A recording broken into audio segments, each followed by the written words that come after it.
So hey guys, welcome back to my channel. বন্ধুরা, তোমরা প্রত্যেকেই যে জিনিসটার জন্য অপেক্ষায় ছিলে কলকাতা ক্লাব ক্রিকেটের ট্রায়ালের জন্য, তো অবশেষে আমাদের কাছে একটি কলকাতা সেকেন্ড ডিভিশন ক্লাবের ট্রায়ালের আপডেট এসেছে। তো আমি যদি চাইতাম আমি কালকে রাতেই আমার হোয়াটসঅ্যাপ চ্যানেলে আপডেটটা দিয়ে দিতে পারতাম, বাট আমার হোয়াটসঅ্যাপ চ্যানেলে মাত্র 173 জন রয়েছে। তো তোমাদেরকে রিকোয়েস্ট করবো আমার হোয়াটসঅ্যাপ চ্যানেলটাকে এক্ষুনি জয়েন করো, ডিসক্রিপশন বক্সে লিঙ্ক রয়েছে। কারণ সবসময় আমি ভিডিও করার জন্য অ্যাভেলেবেল থাকি না, ঠিক আছে? যখন আমি আপডেট পাই আমি হোয়াটসঅ্যাপ গ্রুপে জানিয়ে দিই, তো আমার হোয়াটসঅ্যাপ গ্রুপটাকে জয়েন করে নাও।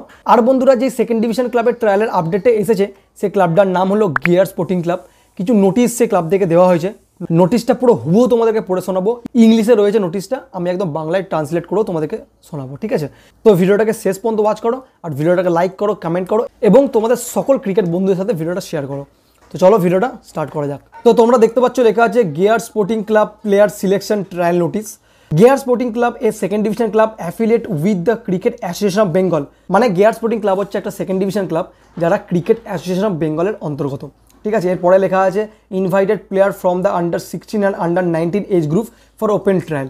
মানে আন্ডার 16 এবং আন্ডার 19 প্লেয়ারদেরকে ইনভাইট করা হচ্ছে এই ট্রায়ালে।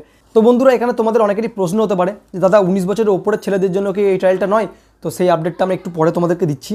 তো আর কী কী লেখা আছে দেখো, this selective process will be aimed at attending talented player for the upcoming 2024-2025।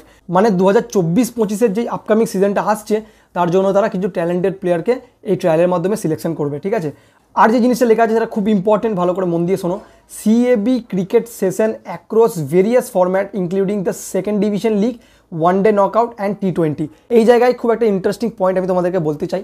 অনেক প্লেয়ার আছে যারা ডিফেন্সিভ ব্যাটিং করে, অনেক প্লেয়ার আছে যারা অ্যাগ্রেসিভ ব্যাটিং করে। তো যে যেরকম ব্যাটিং করে সে সেরকমই ট্রায়ালে ব্যাটিং করবে, কারণ এখানে সব ফরম্যাটের জন্যই কিন্তু সিলেকশন হবে, ঠিক আছে? সেকেন্ড ডিভিশন লিগ মানে হচ্ছে ডেজ ম্যাচের জন্য সিলেকশন হবে, ওয়ানডে মানে হচ্ছে 50 ওভার্স গেম, আর T20 মানে হচ্ছে 20 ওভারের খেলা, তো সবাই জানো। তো যে যেরকমভাবে খেলো সে সেরকমভাবেই নেটে ব্যাটিং করবে, ঠিক আছে? এক্সট্রাঅর্ডিনারি করার কিচ্ছু দরকার নেই, ওকে? তো এরপরে এলিজিবিলিটি ক্রাইটেরিয়াটা আমি একটু পরে বলবো, কারণ অনেক ছেলেই মাঝখান থেকে বেরিয়ে চলে যায়। তো এরপর আমি ট্রায়ালের ভেন্যুটা বলে দিই, মানে কোথায় হবে ট্রায়ালটা হবে ক্যালকাটা ক্রিকেট একাডেমি, মানে হচ্ছে বিবেকানন্দ পার্কে। তোমরা যারা হাওড়া স্টেশন থেকে যাবে তারা E1 বাস ধরবে, E1 বাসে ডাইরেক্টলি কন্ডাক্টরকে বলবে যে বিবেকানন্দ পার্কে নামিয়ে দিতে, ঠিক আছে? এরপর ডেটটা দেখে নাও, স্যাটারডে May 4th, মানে হচ্ছে শনিবার 4 তারিখ, মে মাসের 4 তারিখ। আর সানডে May 5th, মানে হচ্ছে রবিবার মে মাসের 5 তারিখ, ঠিক আছে? এবার টাইমটা দেখো, টাইমটা হচ্ছে যে 1 PM অনওয়ার্ড বোথ ডেজ, মানে একটা থেকে ট্রায়াল শুরু হবে 2 দিনের জন্য, ঠিক আছে? শনিবার রবিবার 2 দিনই একটা থেকে ট্রায়াল হবে। এরপরে যে জিনিসটা খুব ইম্পর্টেন্ট সেটা হচ্ছে এলিজিবিলিটি ক্রাইটেরিয়া, মানে কোন কোন প্লেয়াররা এই টুর্নামেন্টের জন্য এলিজিবল। দেখো, যারা যারা ভিডিওটা এখান থেকে স্কিপ করে দেবে তাদের জন্য আমি দায়ী নই, ঠিক আছে? প্রথমেই বলে দিচ্ছি, পুরো ভিডিওটাকে শেষ পর্যন্ত ওয়াচ করো, তারপরে কিন্তু ট্রায়ালে যাও। পরে আমার নামে কিন্তু দোষ দিতে পারবে না যে দাদা তোমার ভিডিও থেকে আমি ট্রায়ালে গেলাম, আমাকে ট্রায়ালে সুযোগই দিল না, আমাকে ট্রায়ালে ব্যাটিং বলিং করালো না, ঠিক আছে? তো বারবার সবাইকে বলবো যে পুরো ভিডিওটা ওয়াচ করো। তো এলিজিবিলিটি ক্রাইটেরিয়া এখানে ভালো করে স্পষ্টভাবে দেখো লেখা আছে, participating is limited to players under 16 and under 19 who has previously completed in CAB organised tournament. মানে যেই সকল আন্ডার 16 এবং আন্ডার 19 প্লেয়াররা এর আগে অলরেডি সিএবির অর্গানাইজ কোনো টুর্নামেন্ট খেলেছে তারাই কিন্তু এই ট্রায়ালে পার্টিসিপেট করতে পারবে, ঠিক আছে? যারা খেলোনি তারা কিন্তু ট্রায়ালে পার্টিসিপেট করতে পারবে না।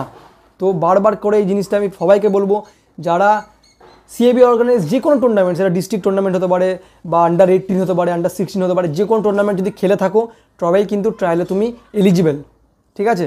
যদি তুমি কোনো টুর্নামেন্ট না খেলে থাকো প্লিজ তুমি যেও না, ট্রায়ালে তোমাকে পার্টিসিপেট করতে দেবে না, ওকে? আরেকটা জিনিস খুব ইম্পর্টেন্ট, সেটা হলো যে ডকুমেন্টস কী কী লাগবে সেটাও আমি বলে দিই।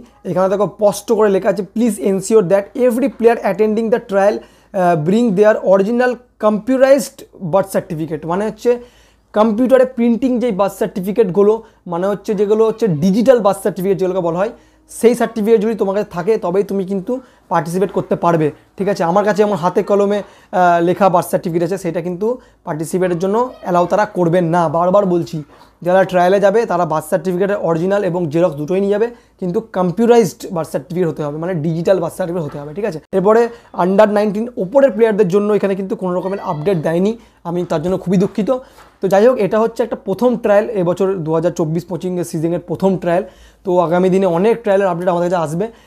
চ্যানেলটাকে ফলো করো, সাবস্ক্রাইব করো, লাইক করো, আমাকে ইনস্টাগ্রামে ফলো করো, হোয়াটসঅ্যাপ চ্যানেল জয়েন করো, তৎক্ষণাৎ আপডেট তোমরা পেয়ে যাবে, ঠিক আছে? তো চলো বন্ধুরা, দেখা হচ্ছে নেক্সট ভিডিওতে।